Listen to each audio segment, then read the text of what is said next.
1400 سال قبل مسیح میں مصر نے انڈوں کے کاروبار کا آغاز کیا۔ انڈوں کو چھوٹی غاروں میں محفوظ کیا جاتا تھا اور مرغیوں کو زیادہ تعداد میں انڈے دینے کے لیے الگ طرز کی خوراک کھلائی جاتی تھی۔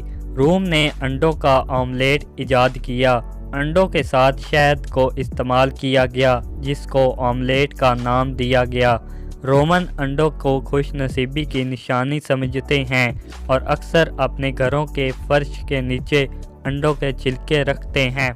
1984 سے چین نے امریکہ کو انڈوں کی افزائش میں پیچھے چھوڑ دیا اور اب دنیا میں 40% انڈوں کی افزائش کر رہا ہے۔ امریکی سالانہ 250 انڈے کھاتے ہیں۔ انڈوں کے استعمال کی یہ سب سے زیادہ تعداد ہے، مگر 60 سال قبل امریکہ میں 379 انڈے سالانہ کھائے جاتے تھے، جبکہ امریکہ ہی وہ واحد ملک ہے جہاں انڈوں کو دھو کر استعمال کیا جاتا ہے۔